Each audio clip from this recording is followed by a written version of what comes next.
Ok, ¿pueden ver la diapositiva Ernie Guinal en niños? Sí, doctor, buenas noches. Sí, Sí, doctor, se está doctor. viendo. Buenas noches. Bien, entonces vamos a hacer 3 clases hoy día. Ernie Guinal en niños, vamos a hablar sobre invaginación intestinal y también vamos a hablar sobre estenosis hipertrófica de píloro. ¿Han hecho la clase anterior con la doctora Lili Saldaña en la tarde? Hola, Sí, doctor, sobre atresia. sí han hecho. Muy bien, entonces deben estar cansados. Sé también que han dado un examen en la tarde, así que vamos a hacer las cosas un poco más breves, ¿ya? Bien, miren ustedes, Ernie Guinal en niños es una patología muy frecuente. De hecho, es la patología quirúrgica en los niños que más operamos en cirugía electiva, ¿de acuerdo? Es una cirugía que se hace, que se conoce mucho, y por lo tanto es importante que ustedes conozcan algunos detalles de esta enfermedad para que sepan cómo reconocer, diagnosticar y diferir cuando sea el momento de diferir. Bien, comenzamos entonces. Bien, miren, cada vez que hablemos de hernia, estamos hablando de la salida de un contenido de una cavidad a otra cavidad o al exterior de una cavidad. En el caso de la hernia inguinal, estamos hablando de que una hernia inguinal es aquella que aparece, ¿no es cierto?, en la ingle de un niño como un bulto, como un aumento de volumen, y nosotros podemos ver, por lo tanto, de forma inusitada, de forma repentina, de pronto aparece un bulto. Podemos palpar esa masa, ese bulto también, ¿de acuerdo? Y si entendemos que eso es una hernia probable, entendemos de que ahí debe haber un canal, debe haber un orificio a través del cual este contenido del abdomen, ¿no es cierto?, ha protruido, se ha desplazado por el canal, ¿de acuerdo?, constituyendo la hernia inguinal. Y eso se debe a esto que se llama la persistencia del conducto peritoneo vaginal, que enseguida vamos a conversar de qué se trata, ¿de acuerdo? Y también se denomina conducto de Nuc en la niñita, ¿ya? Entonces, miren ustedes, estas son fotografías de un niño pequeñito, de un lactante que tiene hernia inguinal bilateral. Ustedes pueden notar, ¿no es cierto?, que en la zona de la ingle y en el escroto, en ambos lados hay un bulto, un abultamiento, un aumento, un gran aumento de volumen, tan grandes que incluso en tierra no deja percibir bien los genitales externos. El pene está casi incluido dentro del contenido herniario. Igualmente acá en la ingle izquierda vemos que hay un aumento de volumen en la ingle, solamente en la ingle, no llegando al escroto. Entonces, ¿de qué se trata una hernia inguinal? Cuando en la ingle o incluso en el escroto o el labio mayor de la mujercita aparece un bulto de forma repentina, ocasional, ¿de acuerdo? Y también en algunos casos puede desaparecer. O sea, aparece y de pronto desaparece también, en función de lo que vamos a comentar enseguida. ¿Acá? Muy bien, entonces algunos datos importantes, ¿de acuerdo? Esta patología se considera una patología congénita, es decir, el niño nace, ¿no es cierto?, con la hernia inguinal, ¿de acuerdo? Solamente que se manifiesta o en el nacimiento, el momento en que nace el niño, o después del nacimiento, incluido en la adultez. Entonces el niño nace con esta hernia, pero se puede presentar después también, ¿de acuerdo? Mayormente se denominan indirectas. ¿Por qué? Porque la hernia protruye a través de un canal de forma indirecta, a diferencia de los adultos que protruye, ¿no es cierto?, a través del propio piso, de la propia pared de la zona de la ingle en el abdomen. Por eso se denomina indirectas, mayormente hasta el 95% de los casos. Entonces, estadísticamente se ha demostrado que hasta 5% de los niños pueden nacer con una hernia inguinal. De tal manera que cada 100 niños que nacen, 5 podrían tener una hernia inguinal, ya sean niños mayormente o niñas también. Tal es así que la proporción entre varoncitos y mujercitas está más o menos de 5 a 10, con varoncitos contra una mujercita, dependiendo de la estadística que se tome. En cuanto a la localización, miren ustedes, mayor, 2/3 partes suele ser en el lado derecho, 1/3 parte en el lado izquierdo y en ambos lados hasta el 20%. Más frecuente se produce una hernia inguinal, o mejor dicho, se manifiesta en el recién nacido pretérmino. Cuanto más prematuro nace el bebito, miren, Cuando nace menos de 1 kilo, hasta el 30% de niños pueden nacer con esta patología. En cambio, un niño que nace a término, a las 40 semanas de gestación, hasta el 4 o 5% máximo. Ya hemos comentado, las hernias directas son más frecuentes en los adultos, en los niños se presenta hasta el 5% máximo, ¿de acuerdo? Y recuerden que se denomina directa porque el contenido herniario protruye a través del piso del canal inguinal. A diferencia de la indirecta, que es lo más frecuente en niños, 95%, se produce porque el contenido herniario protruye a través del canal de forma indirecta. Por eso se denomina indirecta. Si la hernia está por debajo del ligamento inguinal, eso se denomina hernia femoral y más o menos está en el 1% de los casos, o menos de 1% incluso. El 50% de la manifestación de una hernia inguinal se da generalmente en los primeros 6 meses de vida, como ven ustedes. Muy bien, nos habíamos comentado sobre el proceso peritoneo vaginal o conducto peritoneo vaginal. Como es una enfermedad congénita, ustedes entenderán, por lo tanto, que este problema, que es una anomalía, ¿no es cierto?, congénita, debe desarrollarse en la etapa embrionaria.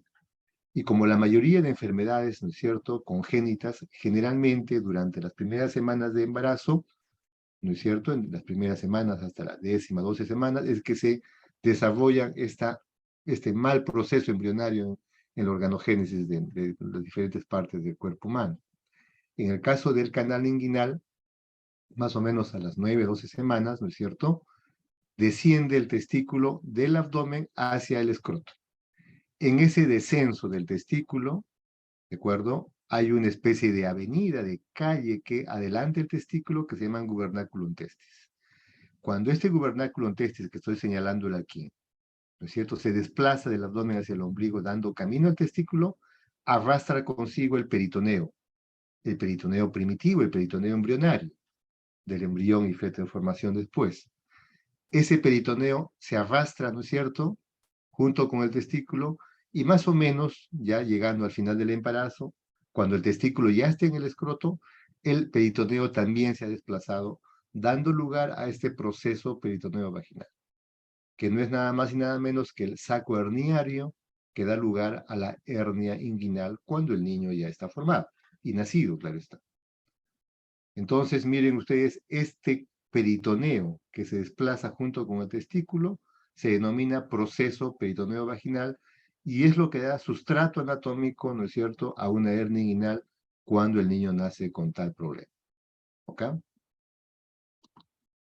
Entonces, cuando llega el final del embarazo, ese canal, ¿no es cierto?, el proceso peritoneo vaginal, en su inicio de entrada en el peritoneo parietal se denomina anillo inguinal profundo o anillo inguinal interno.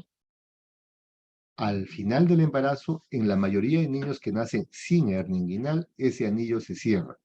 Por lo tanto, el proceso peritoneo vaginal se oblitera, se cierra por completo. Y el niño, como la mayoría, no nace con hernia inguinal. En un 5% más o menos, ese anillo inguinal profundo, ¿no es cierto?, no se cierra, permanece abierto.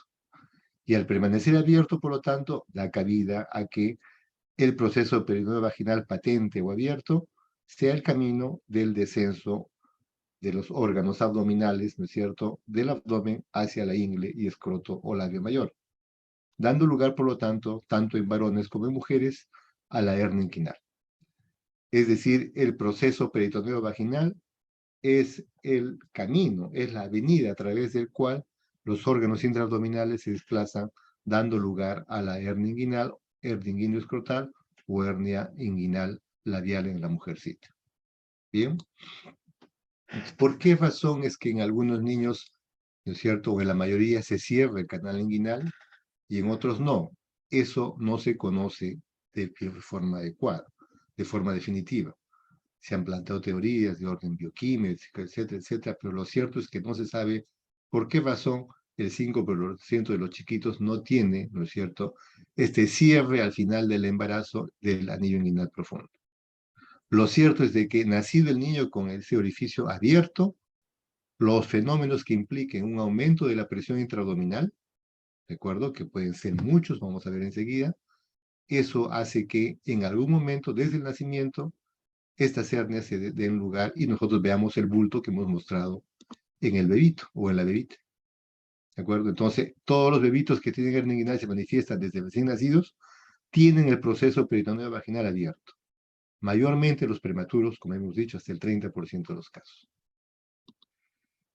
Entonces, debe haber una serie de factores, de condiciones que hacen que algunos niños tengan hernia inguinal y otros no tengan hernia inguinal, y algunos se manifiesten más temprano y otros no tan temprano, y otros nunca se manifiestan. En primer lugar, habíamos comentado que la prematuridad, ¿no es cierto?, es el primer factor que hace que un niño presente la hernia inguinal y se manifieste en algún momento. Entonces, cuanto más bebito nace, más pequeñito nace el niñito, perdón, ¿no es cierto? Entonces, más posibilidades de que tenga una hernia inguinal. Algunos no la tienen, pero el 30% de los prematuros suelen tener, ¿no es cierto?, esta predisposición para que tenga hernia inguinal en algún momento de su vida, perdón. Una serie de condiciones, además, que tienen que ver con el aumento o el aumento de volumen o presión intraabdominal, por ejemplo, fibrosis quística, hidrocefalia, diálisis peritoneal, ascitis, entre otras condiciones que aumentan la presión intraabdominal, son predisponentes para que en algún momento los niños con hernia inguinal se manifiesten y den el bulto en la ingle que hemos visto. Otras patologías sistémicas también hacen que la pared abdominal no sea una pared consistente, adecuada, y por lo tanto en algún momento tengan estas presentaciones de hernia inguinal en los niños que nacen con tal defecto. Bien, entonces miren ustedes, estos dibujos nos muestran cómo más o menos es una hernia inguinal. Esta tercera esquema, este tercer dibujo representa una hernia inguinal completa. Bien, lo que está pintado en rojo es el peritoneo, ¿no es cierto? La cavidad peritoneal se continúa con el proceso peritoneo vaginal hasta el fondo del escroto o labio mayor, adyacente en este caso al testículo. Por este camino, por este canal abierto, denominado proceso peritoneo vaginal, que es el saco herniario en la práctica, después cuando se opera al niño, es que se desplazan los órganos intraabdominales hacia el labio mayor o hacia el escroto en los varoncitos. Se pueden dar otros fenómenos, ¿no es cierto?, intermedios, digamos, por ejemplo, este que está al lado es una hernia inguinal incipiente que solamente llega al canal inguinal, lo demás se ha obliterado, se ha fibrosado, se ha cerrado el proceso peritoneo vaginal.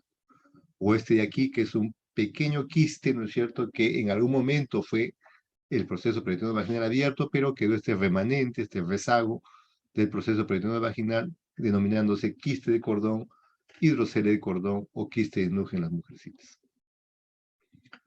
Miren, aquí, por ejemplo, ya no está todo el proceso peritoneo vaginal abierto, pero sí queda un rezago adyacente al lado del testículo. Eso se denomina hidrocele. También tiene corrección quirúrgica en algunos casos, cuando no se ha absorbido, cuando está a presión, atención, ¿de acuerdo? Pero generalmente en la mayoría de los niños se reabsorbe, nacen con ese reabsorbe y luego ya no tienen el problema. Y el primer dibujito es lo que supuestamente representa la condición normal. O sea, niño que nace sin la hernia inguinal porque el proceso peritoneo vaginal se cerró al final del embarazo, como habíamos comentado. Miren, solamente como referencia para que vean dónde está la hernia inguinal. Este es un referente anatómico. El ligamento inguinal une la espina ilíaca anterior superior con la espina del pubis aquí. Entonces, todo lo que esté por encima de este ligamento inguinal se denomina hernia inguinal. Lo que esté por debajo será una hernia femoral o hernia crural que habíamos comentado. Otros fenómenos herniarios también es el ombligo, el epigastrio, en fin. Muy bien, entonces, ¿cómo es que diagnosticamos nosotros una hernia inguinal? ¿No es cierto? Habíamos comentado que el niñito que hace presión intraabdominal en algún momento desde el nacido, esta presión hace que los órganos intraabdominales protruyan, ¿de acuerdo? Y a través del canal inguinal, de forma indirecta, ¿no es cierto?, se manifiesten y dan un bulto, un aumento de volumen en la ingle. Por lo tanto, el diagnóstico generalmente es clínico. Tenemos que ver, tenemos que palpar como una masa blanda e indolora, ¿cierto? Y a veces no palpamos ni vemos un bulto, pero sí palpamos, ¿no es cierto?, el cordón espermático, los varoncitos sobre todo, un cordón engrosado, que se denomina así, no el guante de seda, porque es como que ustedes se ponen un guante, ¿no es cierto?, y palpan por encima un dedo, y van a ver un abultamiento de la ingle que parece un dedo en guante. Muy bien. Entonces, ¿cuál es la condición, no es cierto, para que, como vamos a ver enseguida, una hernia sea, no es cierto, no complicada o una hernia sea asintomática? La condición es que sea reductible. ¿Qué cosa es reductible? Cuando la hernia regresa nuevamente de la ingle hacia el abdomen, mayormente de forma espontánea. Cuando una hernia reduce de forma espontánea, se denomina hernia asintomática. Y precisamente es asintomática porque el niño no suele sentir molestias. Aparece cuando está gritando, llorando, en fin, ¿no es cierto? Cuando está bañándose, y de pronto también desaparece porque se redujo la hernia inguinal. Cuando una hernia inguinal ya no se reduce, permanece en la ingle, sobre todo a medida que pasa el tiempo, se denomina una hernia irreductible o una masa, ¿no es cierto?, irreductible. Entonces, si la masa es irreductible, podemos pensar dos cosas. O es una hernia que se complicó, o simplemente no es una hernia. Es otra patología que vamos a ver enseguida cuál podría ser. ¿De acuerdo? Entonces, ¿cuándo decimos que una hernia está complicada? Cuando se ha encarcerado o cuando se ha estrangulado. ¿Y qué es eso exactamente? Cuando una hernia, ¿no es cierto?, no reduce de forma espontánea o no reduce como una pequeña maniobra en la ingle para que se reintroduzca el contenido herniario, eso se denomina una hernia encarcerada o una hernia atascada. O sea que la hernia, el contenido herniario se atascó en la ingle. Eso es fácil de entender, ¿no? Porque este canal, ¿cierto? En la ingle es un canal casi virtual. Está presente, pero está totalmente colapsado, digamos. Cuando el órgano intraabdominal, ¿no es cierto?, abdominal, ingresa a ese canal, es que realmente lo hace real. Y cuando no se reduce de forma espontánea, se denomina encarcerada o atascada, porque se atascó, como dije antes.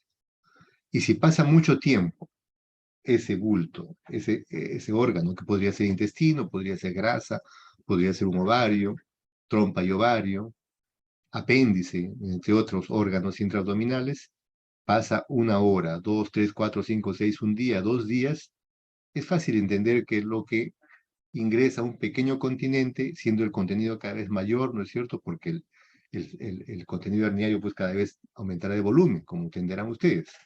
¿Y por qué aumenta de volumen? Porque para empezar, ¿no es cierto?, comienza a hincharse. ¿Por qué se hincha? Porque el drenaje venoso, el drenaje linfático, ¿no es cierto?, comienza a disminuir y por lo tanto aumenta de volumen.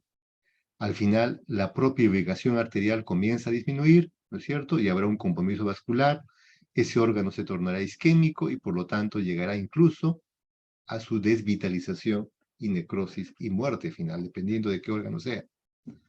¿Cuándo se denomina hernia estrangulada? Cuando una hernia atascada o encarcerada permanece por mucho tiempo y por lo tanto habrá isquemia del órgano, necrosis del órgano y habrá una repercusión en el abdomen, constituirá una obstrucción intestinal, una necrosis de un órgano determinado, dando lugar a un abdomen agudo. Recuerden que el abdomen agudo es aquel cuadro abdominal en donde el dolor persiste, permanece y se complica. Entonces una hernia estrangulada no solamente afecta a la ingle, dependiendo del órgano que sea, también puede provocar un abdomen agudo u una obstrucción intestinal. Bien, entonces miren, este dibujo nos muestra lo que estamos conversando. Aquí está, es un dibujo de un niñito, los escrotos, la zona de la ingle, ¿no es cierto? Y un haz intestinal ingresa indirectamente al saco, al conducto peritoneo vaginal, dando lugar a una hernia inguinal. ¿De acuerdo? Entonces acá tenemos la hernia, ¿no es cierto?, que está presente. Si el niño deja de pujar, deja de toser, esto regresa nuevamente a la cavidad y la hernia se denomina una hernia reductible, generalmente asintomática. Si no regresa y permanece por mucho tiempo, esa hernia es una hernia encarcerada o atascada. Y si permaneció mucho tiempo y hay compromiso, ¿no es cierto?, de la irrigación sanguínea, será un órgano, ¿no es cierto?, con isquemia y ya no reducirá, y al ser un órgano que ya tiene cierta isquemia de la irrigación sanguínea, incluso podría estar necrosado, eso ya se denomina una hernia estrangulada, lo cual implica, como vamos a ver, una emergencia quirúrgica. Muy bien, entonces, ¿cuáles son las formas de presentación? Ya habíamos comentado que la hernia sintomática es aquella que reduce de forma espontánea. La encarcerada, ¿no es cierto?, es aquella que ya no reduce de forma espontánea. La mayoría de las hernias, ¿no es cierto?, son hernias que reducen hasta el 95% en alguna serie, 70% en otra. Y si no reducen, es que o no es una hernia inguinal o es una hernia que ya se complicó. ¿Cómo se complicó? Siendo encarcerada o peor aún, ya se estranguló cuando el compromiso herniario, habíamos dicho, ya tiene un compromiso isquémico, porque el flujo arterial se ha anulado o se ha disminuido por lo menos. Acá hay otra hernia que se llama hernia deslizada o hernia por deslizamiento. Esta hernia por deslizamiento es una excepción, ¿de acuerdo? Es aquella hernia que no se reduce de forma espontánea, pero no está complicada. ¿Y por qué es que no está complicada? Porque parte de su componente, ¿no es cierto?, del contenido herniario es parte del saco herniario, parte del proceso peritoneo vaginal, porque el órgano tiene un componente extraperitoneal. Entonces entiendan ustedes que, por ejemplo, el apéndice fecal o el ovario no son necesariamente en todos los casos intraabdominales, podrían ser también parte extraperitoneales.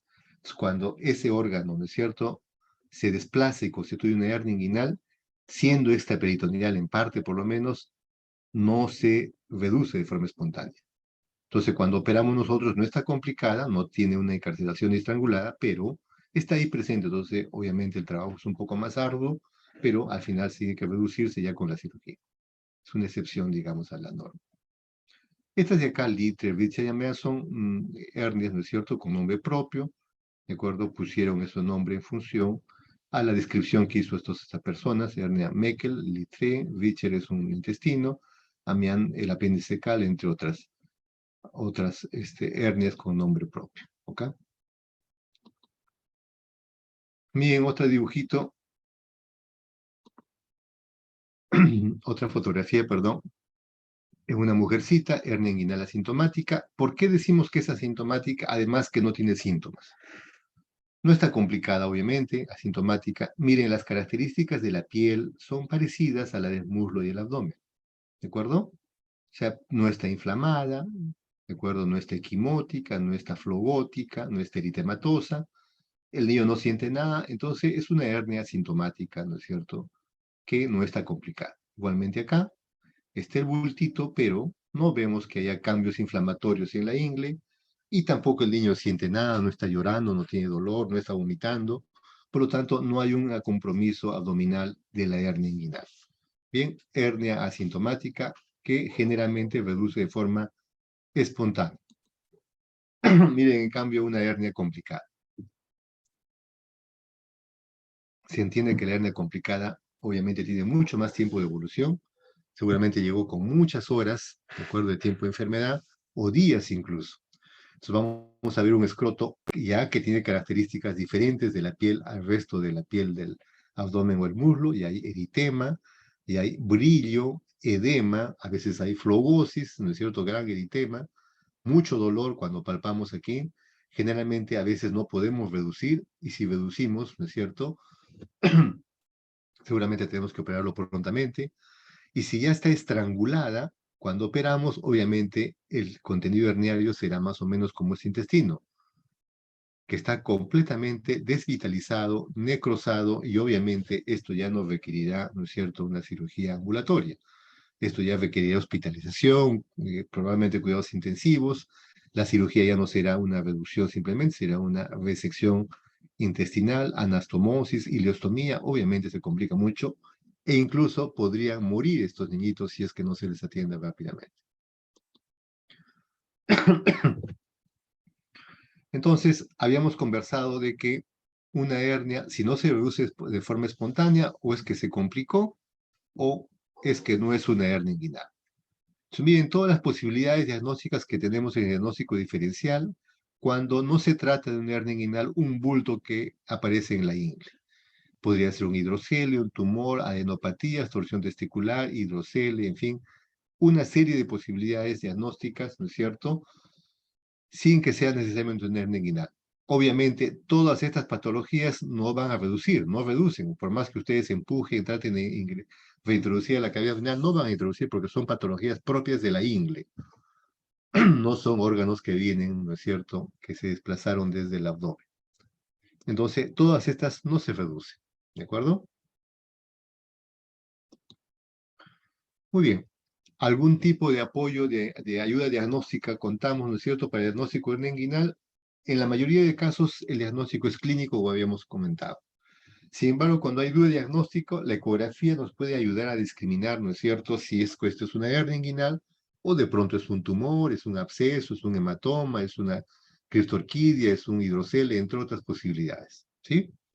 Entonces, porque nos muestra las características de la patología que no es una hernia inguinal, y también nos puede mostrar, ¿no es cierto?, que el anillo inguinal está dilatado, 4 a 5 milímetros, ¿de acuerdo? Nos ayuda también para ver si hay hernia contralateral.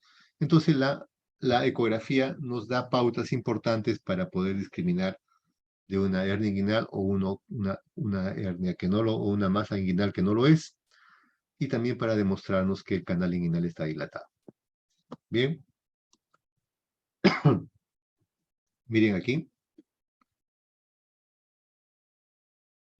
Esto es perdón. Esto es un dibujo que nos muestra, ¿no es cierto?, los componentes anatómicos del canal inguinal. En primer lugar, el ligamento inguinal. Habíamos conversado ya que une la espina ilíaca anterior superior con el tubérculo del pubis, aquí cerca al pubis. ¿No es cierto? Ese es digamos, el referente anatómico anterior, ¿no es cierto?, donde se insertan los músculos que son el techo del canal inguinal. Entonces, mira que son los músculos oblicuo mayor por fuera, oblicuo menor y transverso más internos. Entonces, todos esos músculos dan, y la piel por encima, la, el celular subcutáneo y la piel por encima, claro está, ¿no? Pero aquí hemos retirado eso. Entonces, todas esas estructuras dan lugar al techo del canal inguinal. Y el piso del canal inguinal lo constituyen las fascias transversales, ¿no es cierto? Y por debajo, o por atrás, mejor dicho, el peritoneo parietal. Entonces, por aquí es que ocurre este canal inguinal. Entonces, más o menos, miren, más o menos a esta altura está el anillo inguinal profundo que hemos comentado ya, y este sería el anillo inguinal superficial. Entonces, por aquí los órganos intraabdominales ingresan y se desplazan con destino hacia el escroto o hacia el labio mayor. Repito, ¿por qué se denominan hernias inguinales indirectas? Porque justamente el desplazamiento, la herniación es indirectamente a través del canal inguinal. A diferencia de las hernias directas, que las hernias directamente van por el piso del canal inguinal con esta flecha que estoy señalando. Bien. Otro dibujito, miren, nuevamente el canal inguinal, perdón, el ligamento inguinal aquí, estoy señalándolo, ¿de acuerdo? El territorio del canal inguinal es este. Esos vasos, ¿no es cierto?, epigástricos, nos dan el límite de manifestación, sobre todo cuando operamos, dónde estaría una hernia inguinal indirecta de una hernia directa. Por fuera y arriba de los vasos, hernias inguinales indirectas, porque por ahí inicia el anillo inguinal profundo. Y lo que está por medial, ¿no es cierto?, y hacia abajo de los vasos epigástricos es la manifestación de las hernias inguinales directas. Miren, esta fotografía es un cadáver en donde se ha extraído totalmente el peritoneo parietal. ¿De acuerdo? Acá les muestro, miren, esto es el anillo inguinal profundo con todo el peritoneo parietal, ¿no es cierto?, que está tapizando toda la zona inguinal, visto con una laparoscopía, ¿de acuerdo? En el monitor vemos así. Entonces, miren acá, más o menos el anillo inguinal profundo está aquí. Por aquí ingresan, ¿no es cierto?, los vasos espermáticos, el conducto deferente, ¿no es cierto?, ingresan al canal inguinal. Cuando no hay canal inguinal, igualmente ingresan, ¿no es cierto?, a través de esta zona hacia la ingle y el escroto en los varoncitos. Entonces, el territorio del canal inguinal, ¿no es cierto?, está más o menos en esta zona. ¿De acuerdo? Ahí. Por aquí ingresan los vasos espermáticos. Entonces, perdón, por aquí ingresa el contenido herniario, ¿de acuerdo? Por este orificio inguinal profundo, hacia el canal inguinal y nosotros vemos el bulto por fuera, en toda esta zona de la ingle. Entonces, acá está la fotografía, ¿no es cierto? Ya visto directamente con un laparoscopio, orificio inguinal profundo, vasos espermáticos, conducto deferente, por aquí ingresan, ¿no es cierto?, el contenido herniario. Aquí vemos que en el nido inguinal profundo está ingresando el epiplo en esa dirección hacia el canal inguinal. ¿De acuerdo? Por fuera veremos seguramente el bulto que hemos visto en la fotografía de los bebitos. Otra fotografía, este es un asa intestinal que está ingresando en el canal inguinal, ¿sí?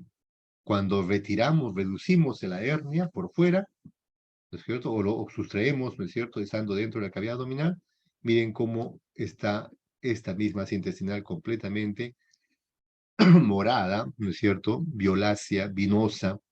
¿Qué significa esto? Que la hernia está por un tiempo determinado donde ha habido cierto grado de isquemia. Si este órgano se recupera después de unos minutos de observación, en fin, y toma nuevamente este color rosado, solamente nos queda cerrar el orificio inguinal profundo y ahí acaba la cirugía. Si no se recupera, entonces quiere decir que se desvitalizó, está necrosada y tenemos que resecar, extirpar, ¿no es cierto?, este órgano desvitalizado como consecuencia de la hernia inguinal encarcerada o estrangulada, peor aún.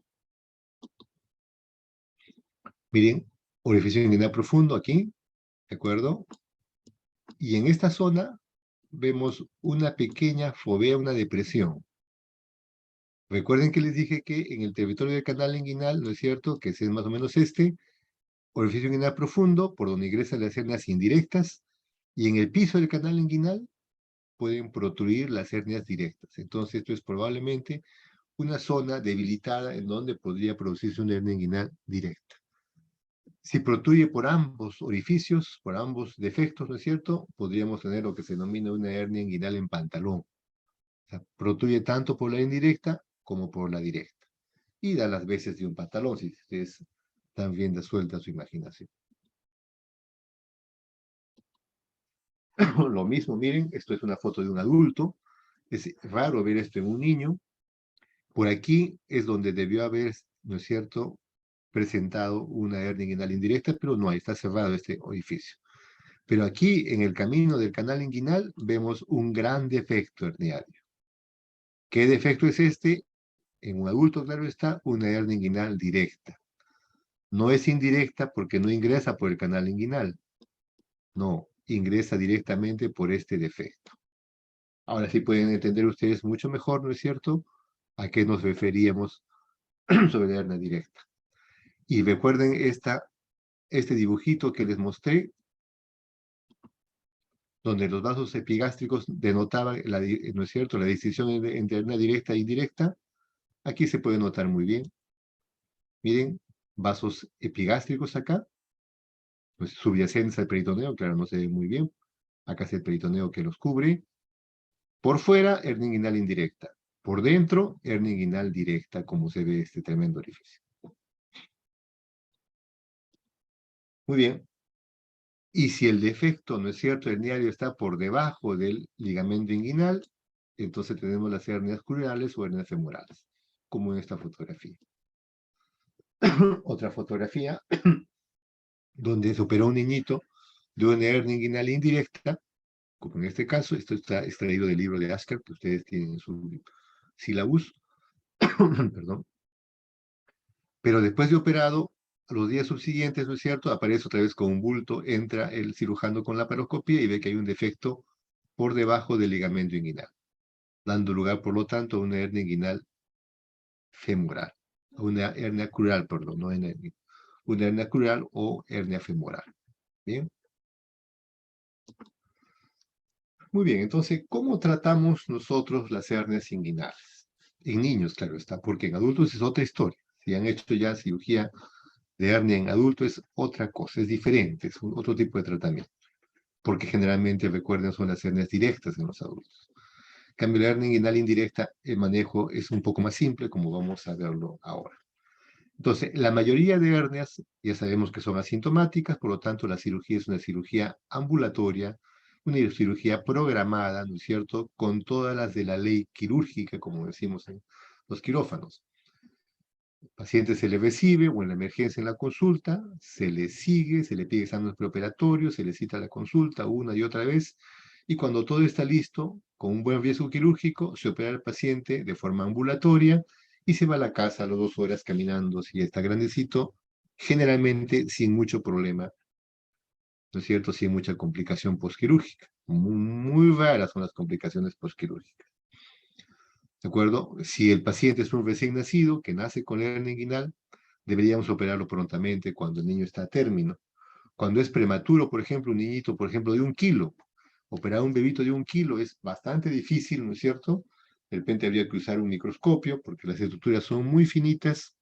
Entonces lo que hacemos es, como el niño está hospitalizado porque es prematuro, entonces le hacemos un seguimiento y cuando alcanza un peso más adecuado, más conveniente, 1,5 kilos, 2, 3 kilos, entonces los operamos sí, ya con más facilidad y menos problemas durante la cirugía y después de la cirugía. Si viene una hernia atascada, es decir, si viene el niño con su masa y no reduce de forma espontánea, nosotros podemos reducir la hernia, ¿de acuerdo? Como se ve en este dibujo. Viene la hernia atascada con un paciente sin signos de complicación, sin abdomen agudo, sin, ¿no es cierto?, cambios en la piel, en la zona del escroto y la ingle, no hay eritema, no hay flogosis. Niño asintomático, podemos intentar reducir la hernia encarcerada, que no redujo de forma espontánea. Entonces, la reducción es más o menos como se ve acá, la mano izquierda sostiene el canal inguinal y con la otra mano, ¿no es cierto?, empujamos de forma sostenida hasta reintroducir el contenido herniario hacia la cavidad abdominal, ¿sí? Entonces, más o menos se ve así, como esta fotografía, miren acá, la mano izquierda está sujetando el canal y con la mano derecha, acá está protruido totalmente la ingle, estamos empujando el contenido herniario hasta lograr reducir por forma completa como se ve en esta tercera fotografía. ¿Bien? Si en cambio el niño viene de una situación de hernia estrangulada, ahí la historia cambia completamente, eso no es una cirugía ambulatoria, no es una cirugía programada, se pide exámenes preoperatorios, se estabiliza al paciente y se entra con una cirugía de emergencia. ¿De acuerdo? Porque obviamente si está la situación como en esta fotografía, no podemos mandarlo a su casa el niñito, tenemos que solucionarlo en el problema en la emergencia. Y si es posible, ¿no es cierto?, hacer una laparotomía incluso, porque con una incisión inguinal sería insuficiente de pronto si fuese el caso que estamos viendo acá. Bien, estamos por aquí. Muy bien, entonces, ¿cuál es la cirugía que realizamos? Una cirugía abierta, convencional, que se denomina herniostomía inguinal, o también una cirugía laparoscópica, en donde hacemos básicamente la ligadura, ¿no es cierto?, del saco herniario, a través de ligaduras percutáneas o intercorpóreas, como vamos a ver enseguida. Entonces, miren, estos dibujos nos muestran cómo es una herniotomía inguinal. Una pequeña incisión en la ingle, 2-3 centímetros máximo. Una incisión oblicua, abrimos plano por plano hasta llegar a la proneurosis del oblicuo mayor. Abrimos a partir del orificio inguinal superficial y ya vemos acá el conducto espermático en las varoncitas y el saco herniario de las mujercitas.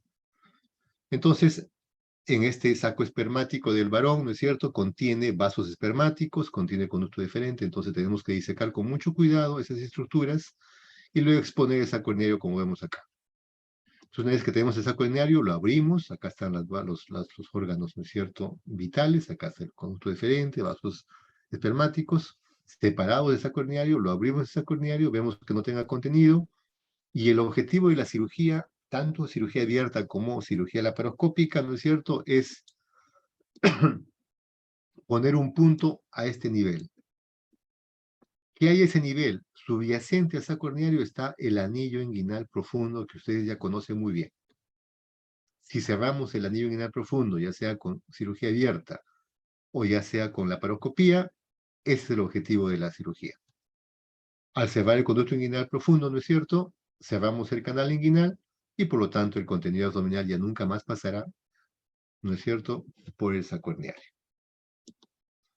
Entonces seguimos con los dibujos. Miren, está acá. Acá exponemos el saco herniario, le ponemos los puntos. Acá están los puntos claramente. ¿De acuerdo? Y luego cerramos por planos el trabajo que hemos hecho, ya sea en un lado o en ambos lados también podría ser. Y en la paroscopía habíamos dicho, ¿no es cierto?, que son básicamente ligaduras percutáneas o ligaduras intracorpóreas. Entonces, bajo visión directa con un laparoscopio, vemos por ahí, por dentro, el canal, el orificio inguinal profundo, que ustedes ya conocen muy bien, o sea, este que está aquí, lo vemos muy bien, ¿no es cierto?, con el laparoscopio, y luego procedemos a poner puntos percutáneos por fuera, ¿de acuerdo?, como se ve aquí, y vamos a ver cómo ingresa el punto, uno, luego otro segundo punto, ¿de acuerdo? Y al final jalamos por fuera los hilos, uno por acá, otro por acá, y cerramos completamente el orificio inguinal profundo como se ve aquí. Por lo tanto, se cumple el objetivo de la cirugía, cerrar el canal inguinal a través del cierre del orificio inguinal profundo. También podemos hacerlo con puntos intracorpóreos, con instrumental laparoscópico. Ven, acá están poniendo puntos en el anillo inguinal profundo y cerramos por completo como vemos acá. ¿Listo? Muy bien, doctores. ¿Alguna pregunta sobre el tema? ¿Preguntas? A ver, mis alumnas, Geraldine, Fabiola, Kimberly, Claudia y Sherely. ¿Preguntas, doctoras?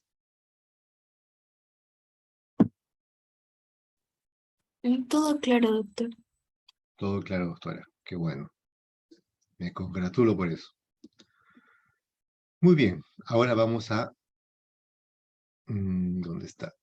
Hablar sobre el otro tema que es esta patología.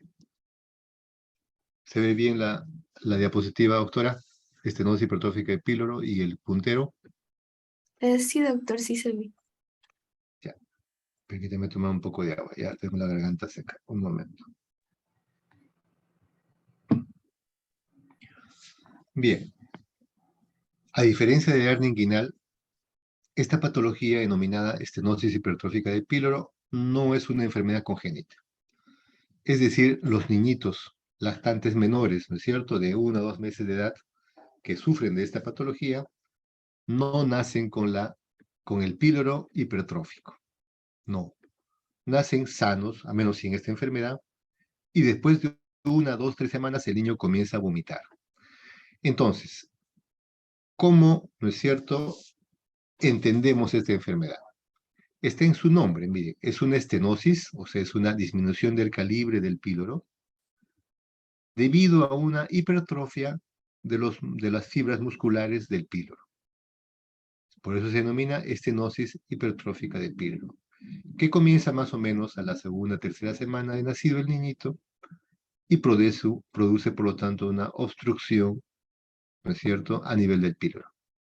Al obstruirse el píloro, lo que el niño va a tener como síntoma fundamental son vómitos. Y como lo que el niño, ¿no es cierto?, recibe es leche fundamentalmente, lo que va a vomitar son vómitos lácteos, la leche que recibe la madre. En síntesis, de eso se trata esta enfermedad.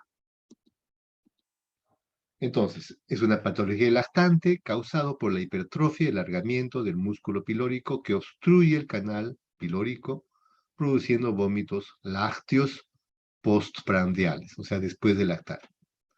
Mayormente entre la tercera y la semana de nacido, a veces hasta los 2 meses, a veces 3 meses incluso, pero mayor frecuencia de grupo etario es entre la tercera y la semana de nacido.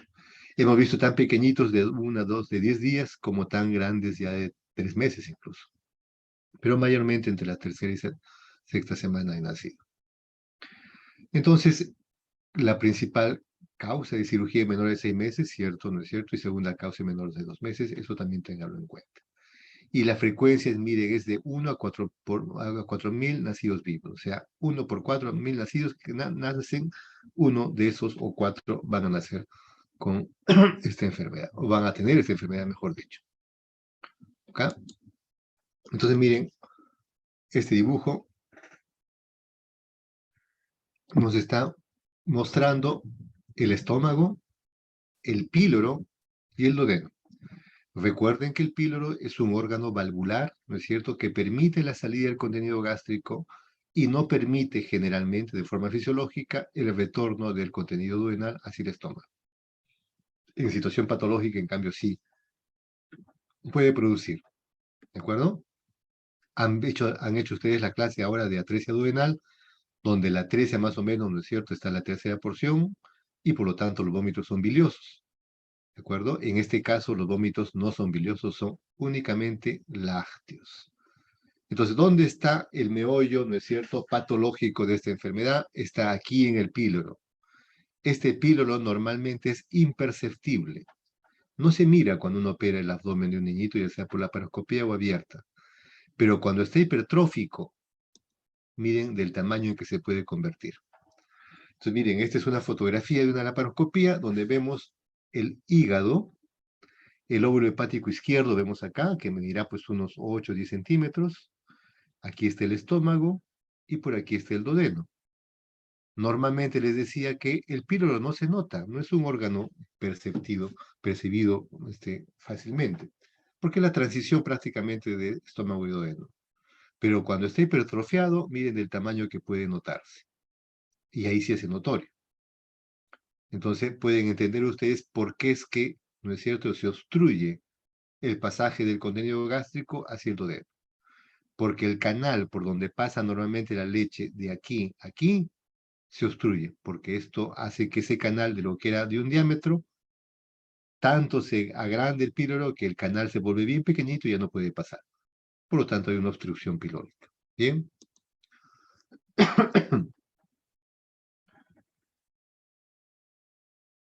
Entonces, estos dos doctores, Fredet y Ramstedt, en este año, en la primera década del siglo antepasado, o sea, hace más de 100 años, propusieron esta cirugía, la píloro-miotomía y separación muscular del píloro.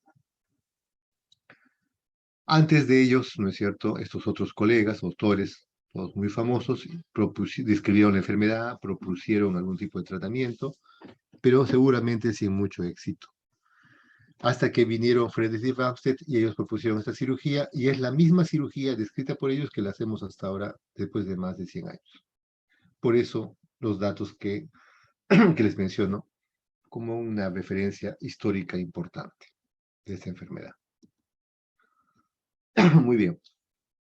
Entonces, ya sabemos que hay una hipertrofia pilórica, ya sabemos que produce vómitos y lo puede deshidratar y desnutrir al paciente.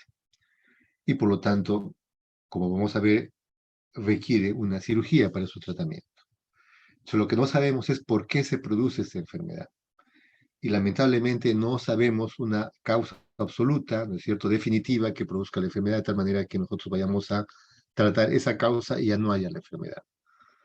Se han detectado, ¿no es cierto?, se han descrito una serie de factores condicionantes que, ¿no es cierto?, agravan o que condicionan la enfermedad, valga la redundancia. Por ejemplo, cuando a la madre es fumadora, o cuanto más fumadoras son las madres de estos niñitos, más posibilidades tienen de tener esta enfermedad. Se ha detectado que los niños que tienen esta enfermedad ya han sido operados, ¿no es cierto? Las madres en algunos casos fumaban. Las mamás o los bebitos que tienen por alguna razón tratamiento antibiótico con macrólidos como la eritromicina, también, ¿no es cierto?, pueden sufrir esa enfermedad posteriormente. Se ha detectado que algunas hormonas, ¿no es cierto?, que están en aumento como la gastrina, la hipergastrinemia suele producir algún tipo de hipermotilidad e hipertrofia, ¿no es cierto?, del músculo pilórico. Por lo tanto, se han relacionado con la hipertrofia pilórica, esta hipergastrinemia, y entre otras hormonas, como vemos acá. Se ha demostrado también que hay una mayor predisposición de los varoncitos o de las mujercitas, en una proporción de 4:1 más o menos. Se ha demostrado también que la deficiencia del óxido nítrico, que es un relajante del músculo pilórico y la musculatura lisa en general, cuando está deficiente, esto puede condicionar a una hipermotilidad pilórica y también probablemente a la hipertrofia pilórica. también se ha detectado que la lactancia artificial, o sea, la leche maternizada, es un favorecedor de la hipertrofia pilórica. Contrariamente a la leche materna, en cambio, disminuye el riesgo de tener esta enfermedad. Y otros tantos factores que seguramente podrán encontrar ustedes por ahí, que ya sea, ¿no es cierto?, en conjunto o individualmente, condicionan a que haya una mayor posibilidad de sufrir esta enfermedad.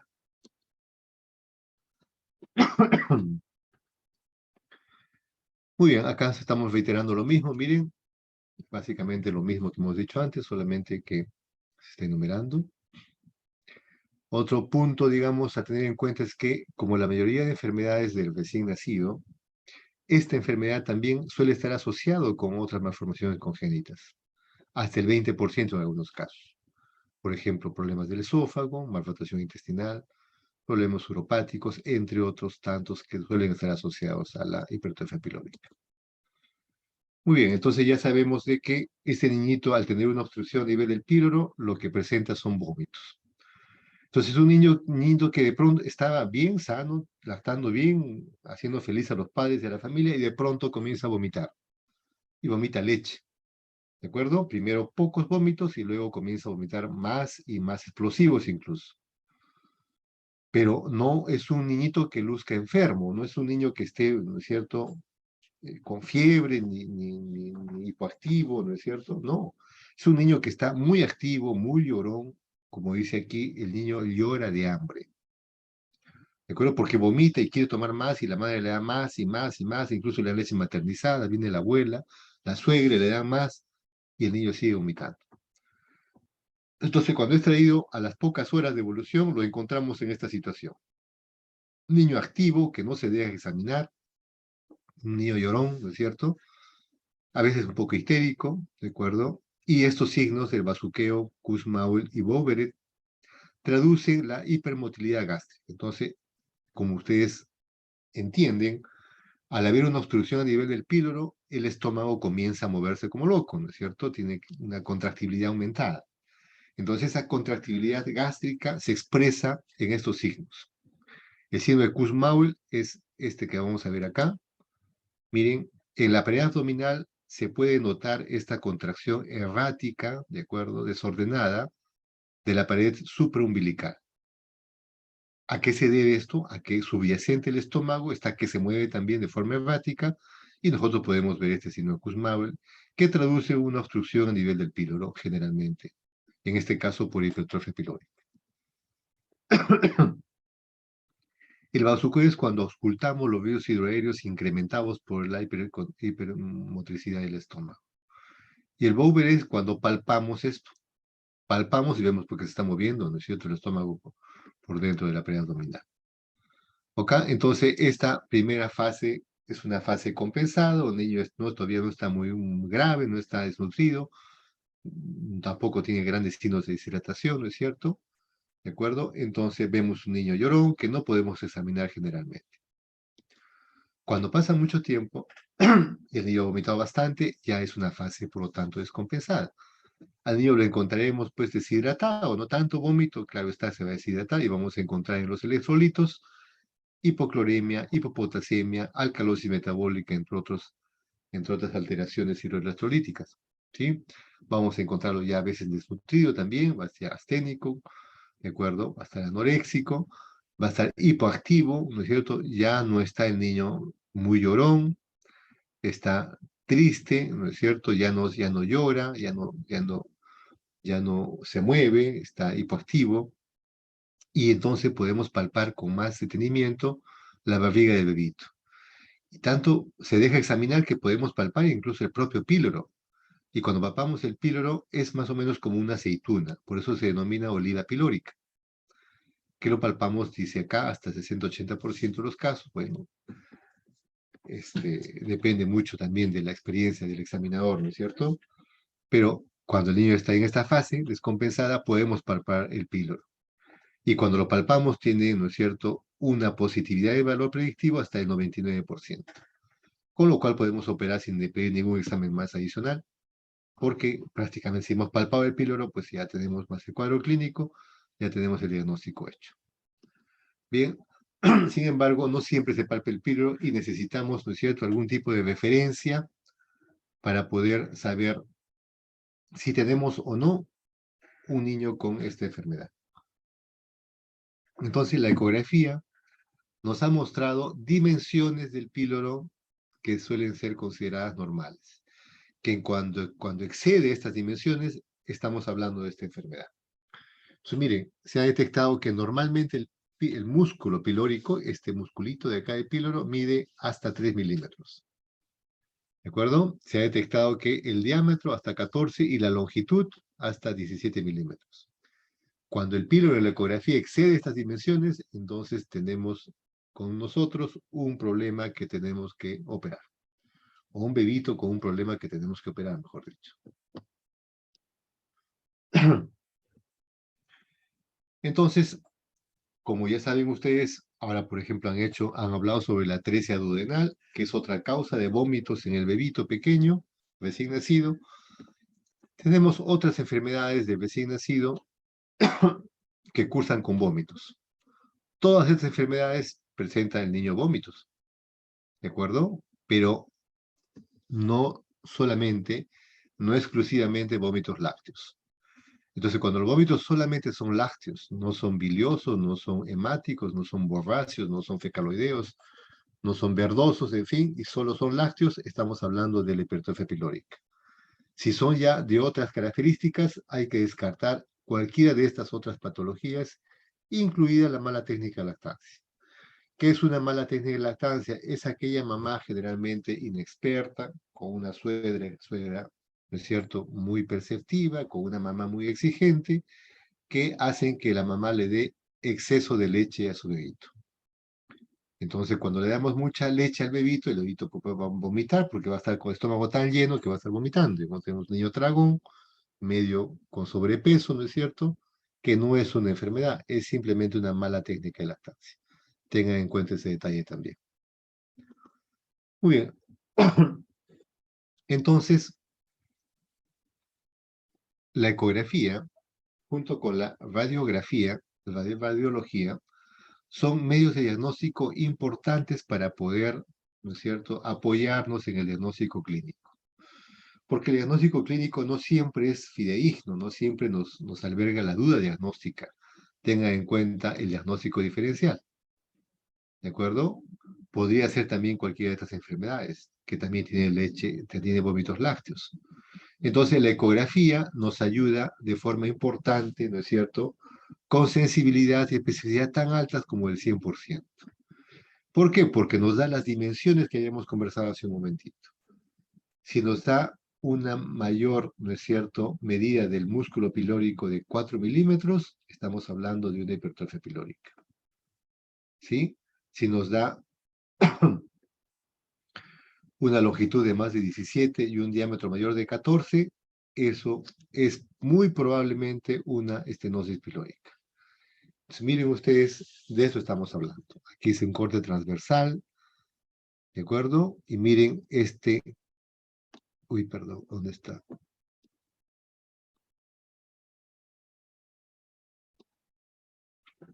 ¿Dónde está? Miren, entonces,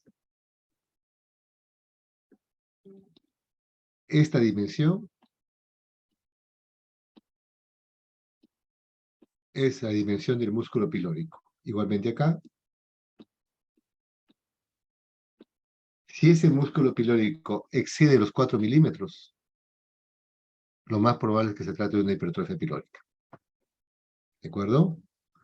Entonces miren acá, este canal pilórico, bien delgadito, disculpen el dibujo, y observen este otro canal pilórico ya mucho más dilatado. Entonces, esto es preoperatorio y esto es posoperatorio. Entonces, hicimos la cirugía acá, hicimos la piloromiotomía que ya mencioné, ¿de acuerdo? Y al hacer la piloromiotomía, ¿no es cierto?, este canal se dilata, recobra su calibre normal, ¿de acuerdo? De lo que era casi 1 milímetro bien delgadito, recobra casi el triple, cuádruple de lo que estaba antes de la cirugía. Acá está demostrándose entonces a través de la ecografía que la piloromiotomía sí funciona. Muy bien. La radiología también nos da, ¿no es cierto?, imágenes importantes para diagnosticar la hipertrofia pilórica. Particularmente yo creo mucho, ¿no es cierto?, en lo que vamos a ver ahora. Entonces, miren ustedes. Esta es una placa simple de abdomen, ¿sí? Ya han visto ahora la doble burbuja de atresia duodenal con la doctora que les ha hecho la clase. Eso denota atresia duodenal. Cuando vemos, en cambio, un lactante, como en estos casos, con una sola burbuja inmensa que cubre más de la mitad del abdomen, eso demuestra que el estómago está completamente incrementado de volumen, lleno de gas y de contenido a veces líquido también, la leche, en fin, jugo gástrico. ¿Y por qué? Porque el píloro que viene aquí, ¿de acuerdo? El resto de no viene por acá. Este píloro está obstruido. Y al estar obstruido el píloro, por lo tanto, se llena y llena el estómago. Y esta imagen, ¿no es cierto?, de la placa simple, nos da un signo indirecto de hipertrofia pilórica. Yo creo mucho en esta imagen. Y si no tenemos esta imagen de la ecografía, tampoco tenemos esta imagen de la radiología, en una placa simple, tenemos un tercer recurso que es una radiografía contrastada. Entonces, la radiografía contrastada nos muestra el contraste que pasa bien por esófago, estómago, llega al píloro y ahí se queda. Y hay un pequeño hilito que pasa por el píloro y una pequeña cantidad de contraste que va hacia el duodeno. Igualmente acá, la misma cosa. ¿De acuerdo? Entonces, si no contamos con esta imagen, recurrimos a la ecografía. Si la ecografía no nos muestra estas dimensiones, entonces estas imágenes de la radiografía contrastada también nos pueden ayudar. Si no tenemos todo esto, habría que dudar del diagnóstico, ¿no es cierto?, del bebito y tomar en cuenta el diagnóstico diferencial para buscar otra patología que causa los vómitos de este bebito. ¿Ok?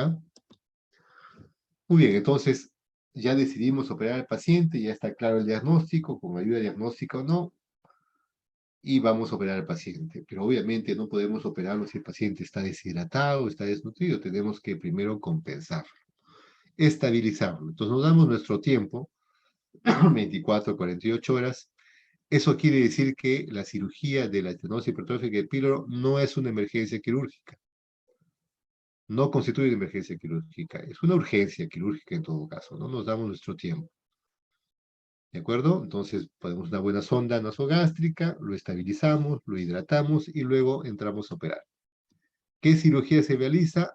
La piloromiotomía de Frederick Ramsay. ¿Recuerdan esos dos médicos antiguos de hace más de 100 años?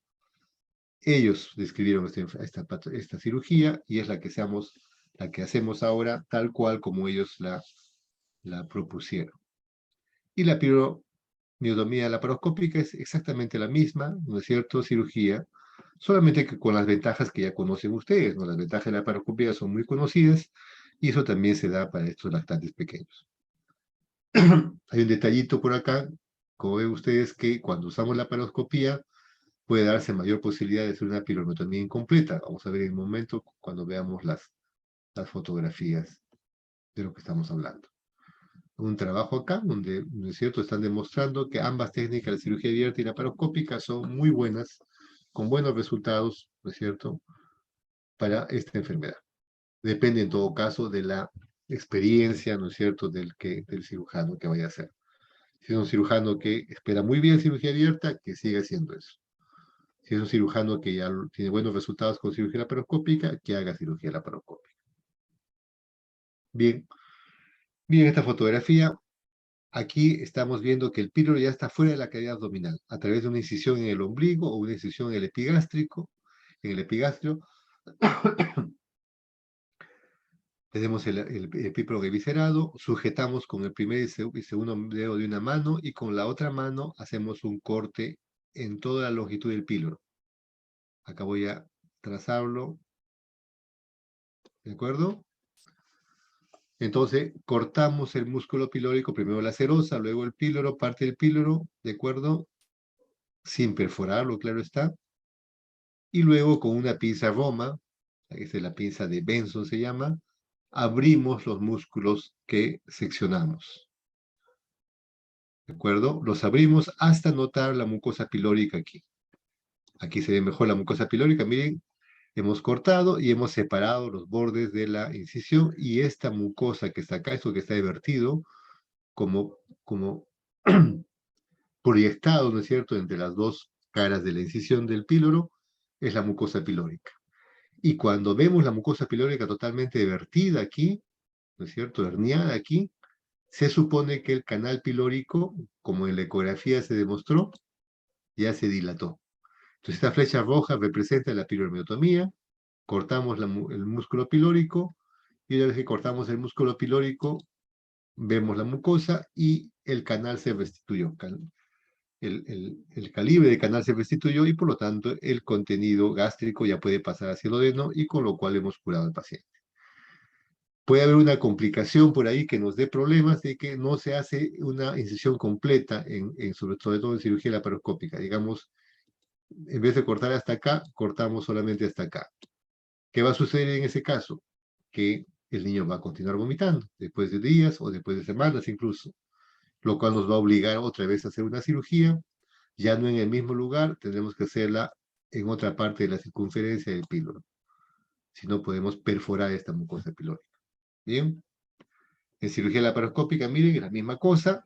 Con una pinza de la mano izquierda sujetamos el duodeno y con la otra pinza, luego de haber seccionado el píloro, comenzamos a aperturar el músculo pilórico hasta obtener la mucosa pilórica vertida.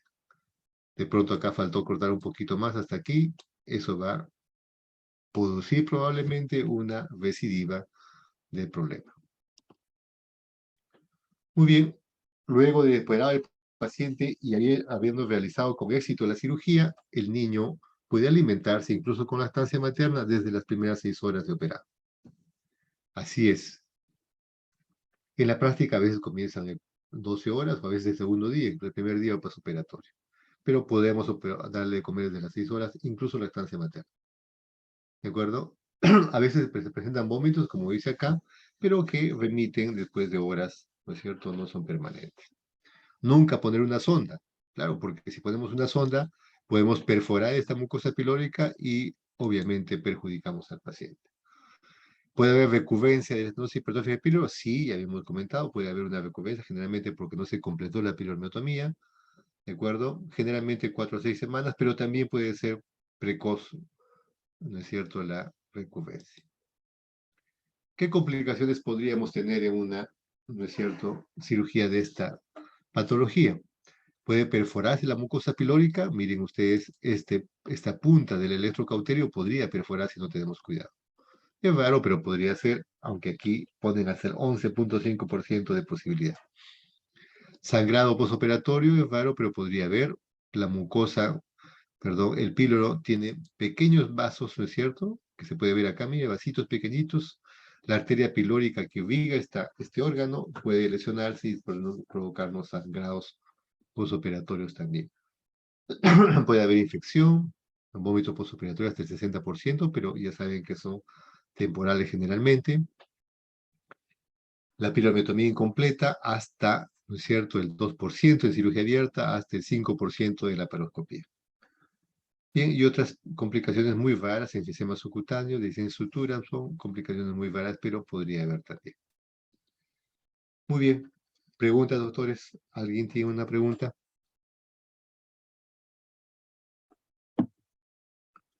¿No hay preguntas? Doctor, Sí, disculpe, adelante. una pregunta. No entendí muy bien cómo es exactamente el procedimiento quirúrgico en la corrección del píloro. No sé si podría Ya. repetir, por favor. ¿Ves la fotografía? Sí. Sí, doctor. Bien. Cuando la cirugía es cirugía abierta, hacemos la incisión o en el ombligo o en el epigastrio. Una pequeña incisión, de acuerdo, que más o menos mide unos 3 centímetros en mayor de los casos. A través de la incisión, ¿no es cierto?, evisceramos el píloro, solo el píloro.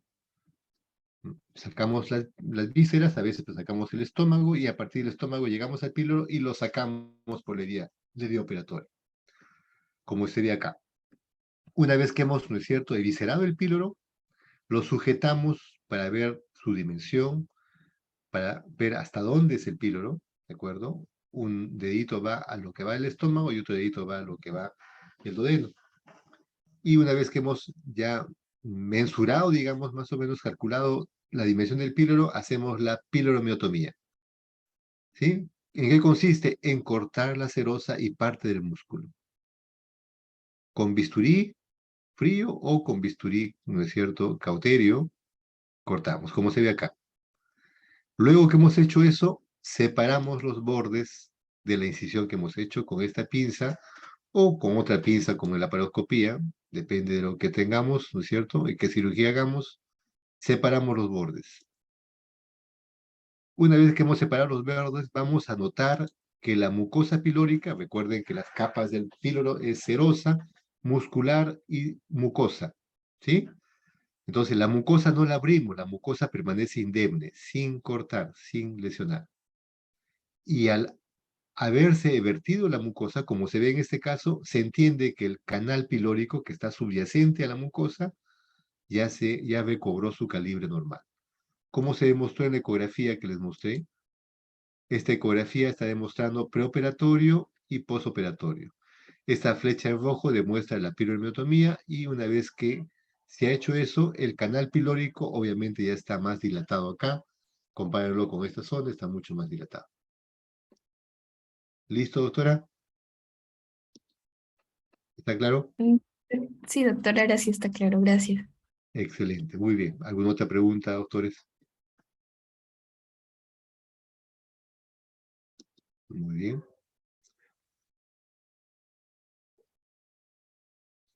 Vamos a hablar ahora, ¿dónde está? Sobre invaginación intestinal. Muy bien. ¿Pueden ver la diapositiva, doctores? Intususcepción intestinal. ¿Sí? Sí, doctor. Muy bien. Voy a tomarme agüita un segundo.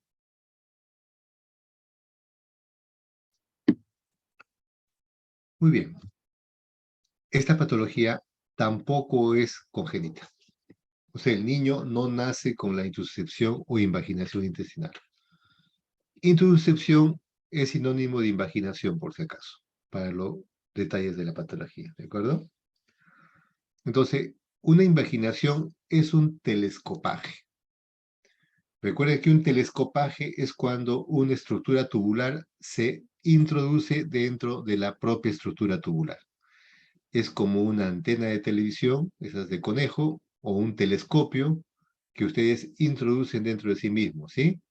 Espero que me entiendan esa parte. Igualmente el intestino puede introducirse dentro de sí mismo y eso se denomina intussuscepción intestinal o también invaginación intestinal. Entonces, ¿cuál es la definición? Es la introducción de una porción del intestino, denominado invaginado, en la luz de un segmento intestinal adyacente, denominado invaginante. ¿De acuerdo? Entonces, al ingresar el intestino dentro de sí mismo, produce obviamente un cuadro de obstrucción intestinal. Y este cuadro de obstrucción intestinal, ¿no es cierto?, va a provocar un cuadro, por lo tanto, de vómitos, dolor abdominal, distensión abdominal, como cualquier obstrucción intestinal que ustedes hayan podido ver en cirugía de adultos, ¿de acuerdo? De hecho, en adultos también hay esta patología, pero también la encontramos en bebitos, en pequeños, ¿no es cierto?, en los primeros meses de vida, sobre todo de los 6 meses para adelante, ¿sí? De esa enfermedad vamos a hablar ahora. Perdón. Entonces, miren estos dibujos. Esta invaginación que estamos viendo acá se llama invaginación ilio-seco-cólica. ¿Por qué se llama así?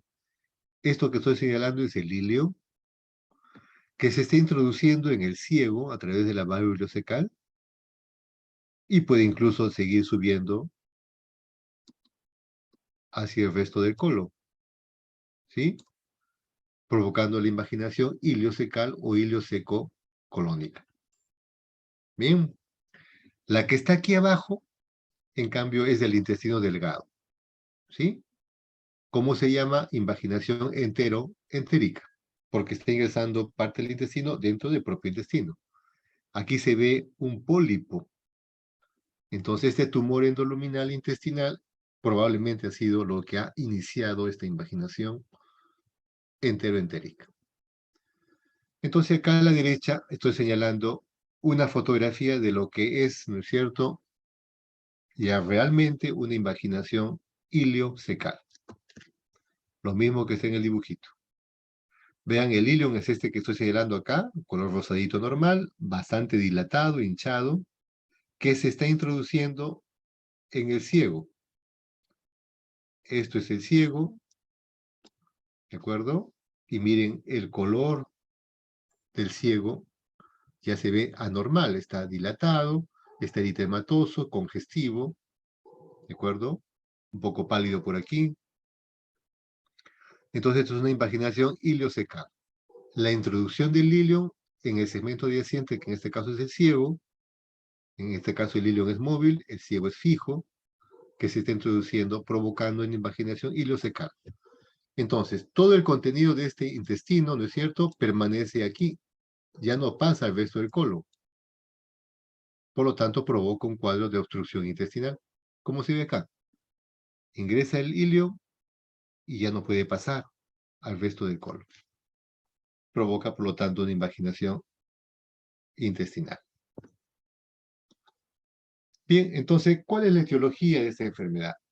En un 10%, sobre todo en los niños más grandecitos, se ha demostrado, ¿no es cierto?, que puede haber una lesión desencadenante que origine esta patología. Como en este caso, por ejemplo, ¿no?, que es un pólipo. Pero en la mayoría de los casos de esta invaginación, 90%, no se ha demostrado una causa aparente que origine este problema. Y generalmente se da en los lactantes más pequeñitos, ¿no?, después de los 6 meses de edad, generalmente, que se da el 90% donde la invaginación es idiopática y primaria. Sin embargo, se han detectado una serie de patologías asociadas a la invaginación. Por ejemplo, las virosis. Por ejemplo, incluso alguna invaginación, alguna inmunización, vacunas, que algunos niños fueron vacunados y después de un tiempo sufrieron de invaginación intestinal. En todo caso, son, ¿no es cierto?, factores desencadenantes o asociados a este problema. Entonces, miren este cuadro donde mostramos una serie de factores, ¿no es cierto?, relacionados con la invaginación intestinal. Entonces, causas anatómicas de defectos o problemas anatómicos como una apendicitis, una adenitis, una duplicación intestinal, en fin, lipomas, ¿de acuerdo? Apéndices epiploicos que de pronto pueden originar, una vez que se inflaman, el origen, ¿no es cierto?, de una invaginación intestinal. Que recuerden que hemos dicho que puede ser hasta el 10% de los casos en los niños más grandes. Infecciones, sobre todo virales, parasitarias, que pueden producir también o están relacionados con esta enfermedad. Enfermedades sistémicas, fibrosis quística, displasia intestinal, entre otras, pueden también estar asociadas. Tumores, linfangiomas, pólipos, ¿no es cierto?, linfomas, divertículo de Meckel, entre otros tantos pólipos, como en el caso del dibujo, pueden, ¿no es cierto?, ocasionar esta enfermedad también. Entonces, se ha demostrado, por lo tanto, por la casuística, que es la causa más frecuente de obstrucción intestinal en los lactantes, y la segunda causa de abdomen agudo en la infancia. Recuerden que la primera causa es la apendicitis aguda, en segundo lugar, la invaginación intestinal. Y es tan frecuente, ¿no es cierto?, que por cada 1000 niños que nacen, 1 a 4 pueden hacer esta enfermedad en los primeros meses de nacido. ¿Sí? La edad más frecuente, habíamos dicho, 6 meses a 18 meses, a unos año y medio, aunque yo he operado hace como un mes un niñito que tenía 5 años. Entonces, este rango etario es referencial, no siempre se da, puede escapar un poco, ya sea para previo a los 6 meses o posterior a los 18 meses también. ¿De acuerdo? Pero el 90% de los casos es menor a 2 años, ¿no es cierto? Hay un 10% que puede tener enfermedad también, como en el caso que les conté yo que tenía 5 años de edad. Puede haber un antecedente infeccioso, enfermedad diabética aguda, infección respiratoria aguda, sobre todo virales asociados a esta enfermedad. Muy bien. ¿Y cómo es que se produce esto? Ya habíamos comentado, ¿no es cierto? La hipermotilidad intestinal, o sea, el incremento del peristaltismo, tendrá que ver algo para que el intestino, ¿no es cierto?, se propulse dentro del propio intestino, Yo creo que sí, algo debe tener. En todo caso, una teoría fisiopatológica que nos dice aquí que el peristaltismo de pronto condiciona a que el intestino se intususcefte dentro del propio intestino, delgado o grueso. Y una vez que se ha invaginado, ocurrirá un fenómeno más o menos parecido a una hernia. ¿De acuerdo? Habrá congestión venosa, ¿no es cierto? Si no se desinvagina, la propia irrigación arterial se comprometerá, habrá isquemia, necrosis, gangrena, perforación, y por lo tanto, obviamente, la situación del paciente variará completamente. Diferente es un caso en que se opere rápidamente al paciente, se atiende rápidamente, a un caso que ya venga complicado, con sepsis abdominal, ¿no es cierto? Sepsis generalizada, y obviamente el niño podría morir, incluso si es que no se atiende rápidamente. Igual que alguna hernia estrangulada, ¿no es cierto? Entonces, en los niñitos la localización más frecuente es la invaginación ileosecocólica, que es este caso que hemos presentado, ¿sí? Muy bien, ¿cómo hacemos el diagnóstico? Previamente, ¿qué cuadro clínico tiene? Al ser un cuadro de obstrucción intestinal, entonces el niño tendrá pues un cuadro de vómitos, dolor abdominal, distensión abdominal. A medida que pase el tiempo, el niño se deshidratará, perdón, tendrá cierto grado de letargo, ¿de acuerdo? Y cuando examinamos al bebito, entonces podemos palpar una masa en algunos casos, porque al igual que el plastrón apendicular que habrán escuchado ustedes, acá también podemos palpar una masa que no es plastrón, es una invaginación intestinal. ¿De acuerdo? Cuando ya hay perforación o necrosis intestinal, encontraremos signos peritoneales, habrá el signo de Bloomberg, la descompresión positiva, que ustedes ya conocen muy bien, lo cual nos indica que ya hay una peritonitis. Y por lo tanto, el asunto está recontra complicado. Y por lo tanto, habrá repercusión sistémica, encontraremos taquicardia, hipotensión, shock, ¿no es cierto? Y muerte, incluso si el paciente no se atiende rápidamente. Sin embargo, también puede haber casos de, ¿no es cierto?, atípicos, donde el paciente no presente una sintomatología florida, sino simplemente presente por ahí un disconfort, una dispepsia, un vómito por ahí, ¿de acuerdo? Y eso representa el 10%. Acá hay un dato que quiero que lo tomen en cuenta, esta jalea de grosellas, que más o menos en la práctica es una mermelada de fresas. Estos bebitos, a pesar que están obstruidos, en algunos casos pueden eliminar una deposición, ¿no es cierto?, con un poco de sangre. ¿Y qué es esa? Les voy a demostrar qué sería eso. ¿Ven estas gotitas que están acá en la mucosa del colon invaginado? Miren, esto es el ilion que se invaginó. Y acá hay unas gotitas en la mucosa, ¿sí? Como un esfacelado de la mucosa, ¿no es cierto?, del ilio. Esas gotitas, ¿no es cierto?, comienzan a ir hacia el resto del marco colónico y ser evacuados por el ano. ¿Qué demuestran estas gotitas? Que el intestino que está invaginado se está, ¿no es cierto?, afectando. Hay un sufrimiento intestinal. Y está yendo, ¿no es cierto?, a una situación de isquemia y necrosis probablemente. Cuando tenemos un bebito con vómitos, ¿no es cierto?, una masa palpable, distensión abdominal, tiene 1 año de edad y además tiene esta jalea de grosella, diagnóstico prácticamente hecho de invaginación intestinal. Ya saben por qué. Muy bien, en el diagnóstico, las imágenes son muy importantes en invaginación intestinal. ¿De acuerdo? Desde la placa simple de abdomen nos va a mostrar signos de obstrucción intestinal, que son signos indirectos, pero sí son signos importantes que nos muestran que hay una obstrucción intestinal. A veces incluso nos muestra una imagen de invaginación, de la cabeza de invaginación, 15% de los casos. Pero también puede haber placas de abdomen normales, en los casos atípicos, sobre todo, ¿no? Normales. Entonces, miren, signos de obstrucción intestinal, distensión de asas intestinales, niveles hidroaéreos, no pasaje, ¿no es cierto?, hacia la pelvis, hacia el colon. Entonces tenemos que solamente hasta aquí están las asas intestinales, igualmente en la placa lateral. Eso nos demuestra de que hay una invaginación, no, nos demuestra que hay una obstrucción intestinal. ¿De acuerdo? Pero es un signo indirecto de invaginación, claro está. Igual acá, distensión de asas intestinales, niveles hidroaéreos, ¿de acuerdo? No pasaje de aire distal. Y podemos obtener esta imagen, un tanto extraña. Miren por acá, radiolucidez por aquí, radiolucidez por acá, pero todo este segmento radiopaco. ¿Qué nos puede demostrar esto? Que es justamente el intestino invaginado que en todo su trayecto muestra una, ¿no es cierto?, claridad en la placa, una radioopacidad. Y en sus extremos radiolucidez podría representar en la invaginación con la cabeza de la invaginación en esta flechita que nos están señalando acá. Raro, pero podemos encontrar. Y si echamos contraste a una placa de abdomen, miren, el contraste con un enema, ¿no es cierto?, varitado o con un enema de solución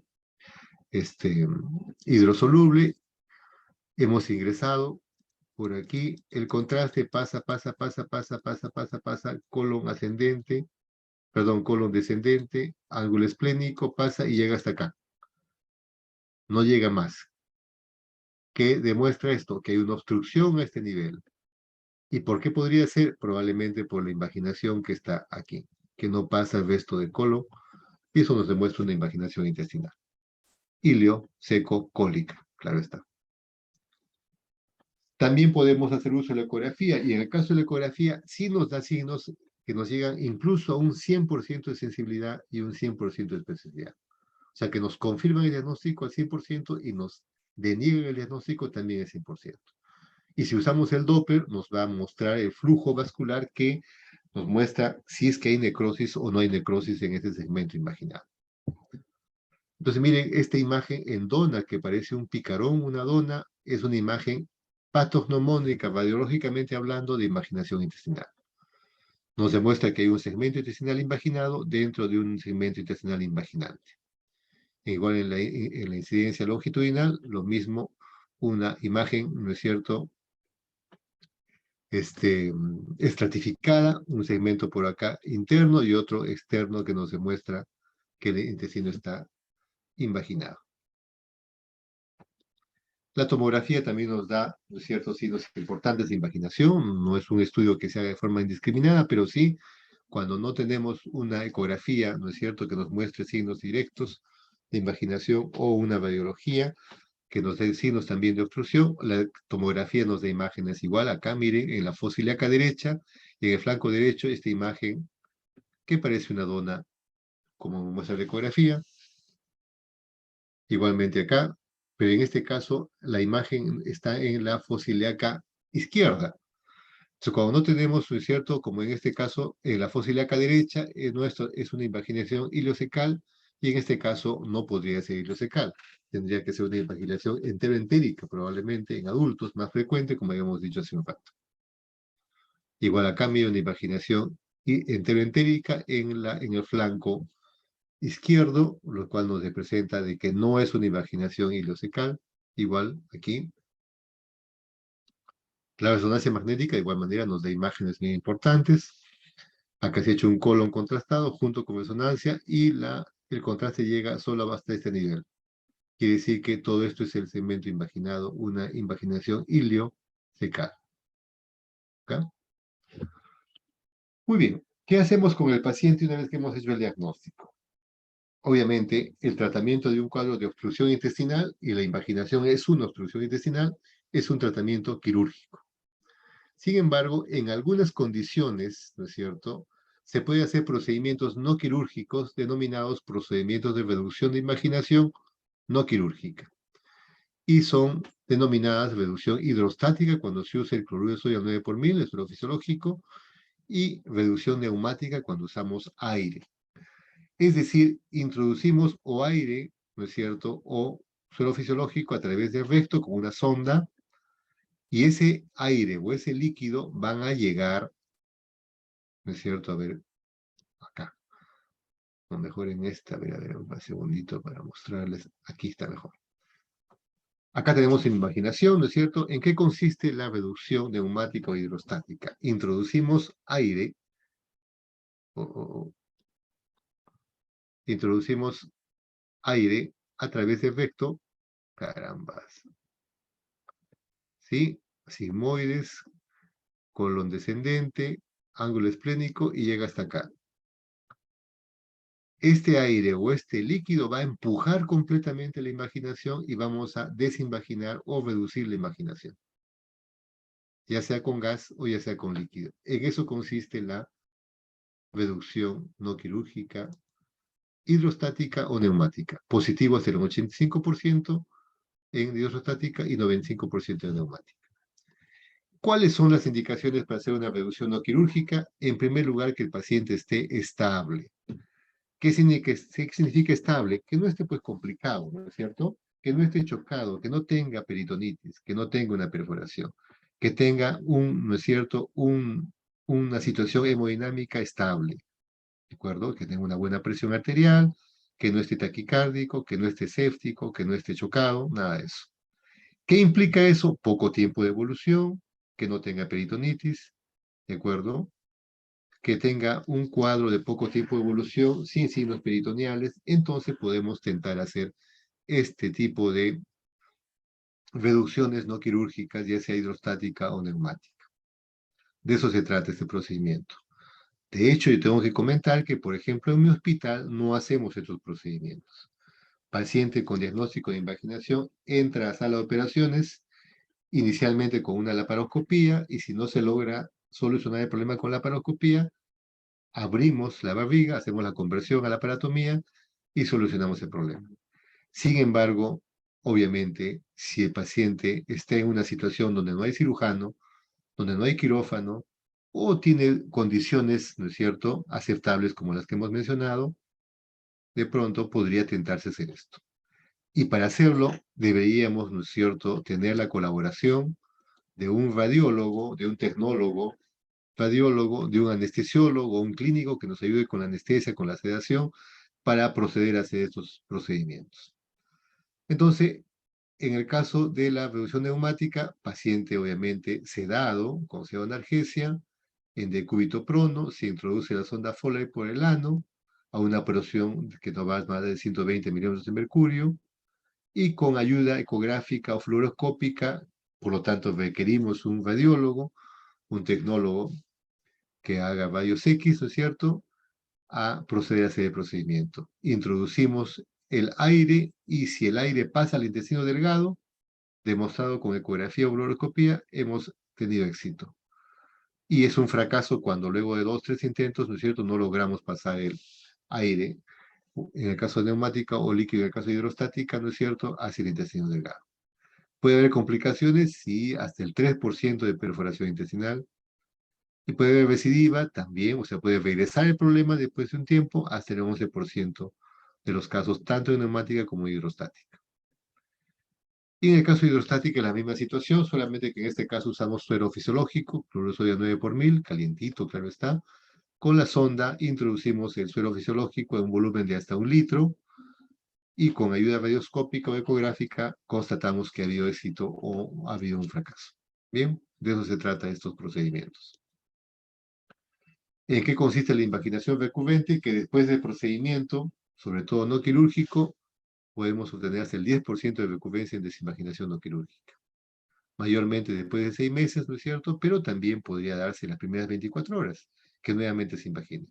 O simplemente que no se hizo bien el procedimiento y siempre está invaginado. Entonces, en ese caso tendríamos que proceder a la cirugía.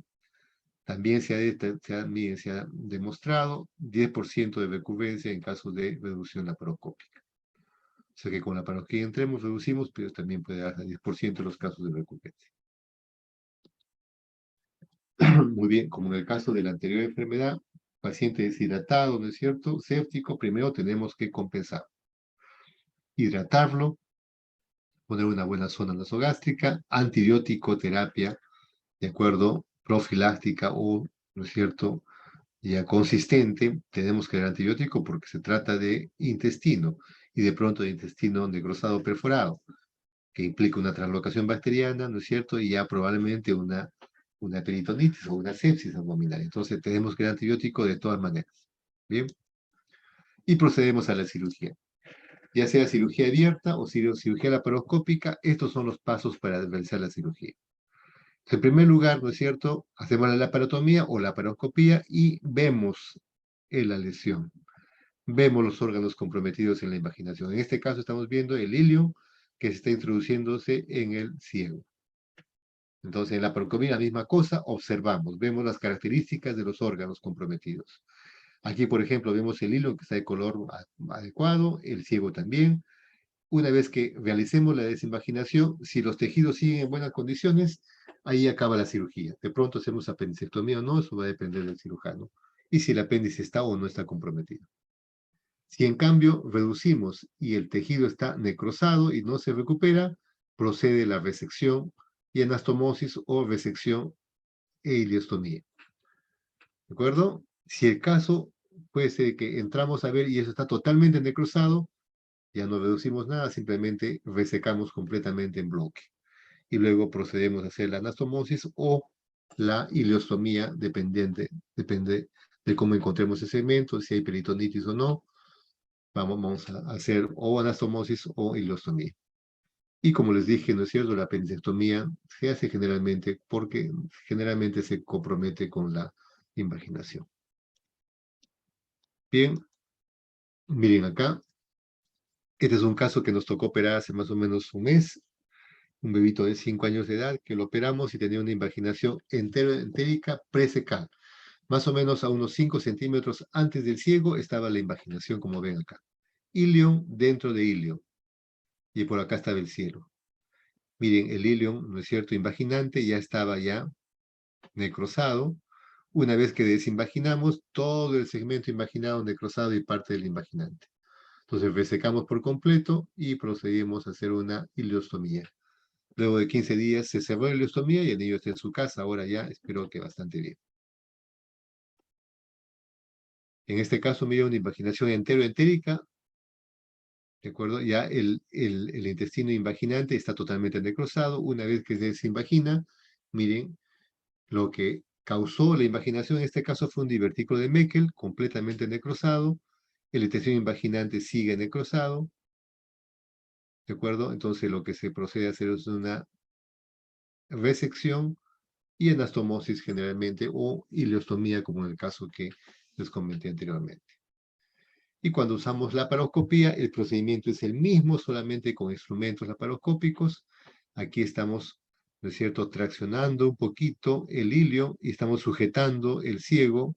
A veces nos apoyamos con un poquito de neumo a través, ¿no es cierto?, del recto, como hemos dicho, como en este caso, y se logra desinvaginar.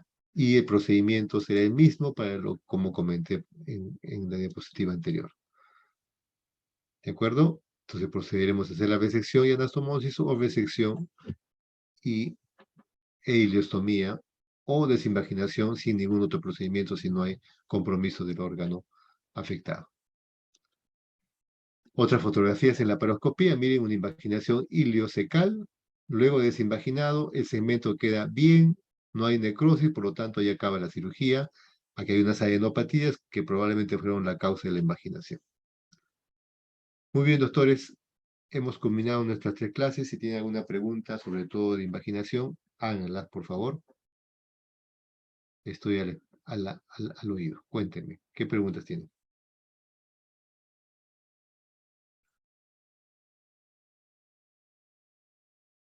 ¿Preguntas?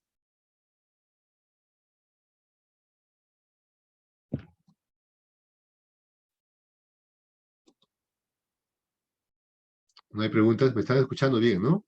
¿O estoy hablando solo? Doctor, una consulta. En la reducción neumática decía que se utiliza aire, pero ¿es así aire de ambiental, oxígeno, CO2? ¿Qué se utiliza? Ambiental, Ambiental. sí. ¿No genera algún tipo de complicación que sea ambiental? ¿No?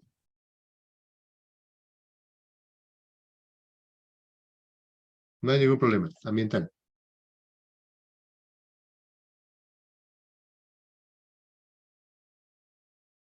¿Alguna otra pregunta?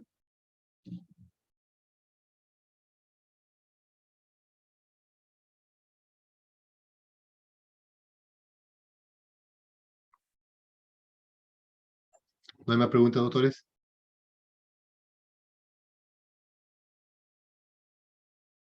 Listo. Entonces, estamos por concluir nuestras clases. Agradezco mucho su atención, sobre todo que estén hasta estas horas. Vayan a descansar. Yo también iré a descansar. Entonces nos vemos, ¿ya? Buena suerte en lo que viene y con mis alumnos nos vemos el día sábado en el Hospital de Baleati. Muchas gracias. Chao, chicos. Gracias por todo. Muchas Gracias, doctor. gracias. Gracias, doctor. Chao, chao. Gracias, gracias.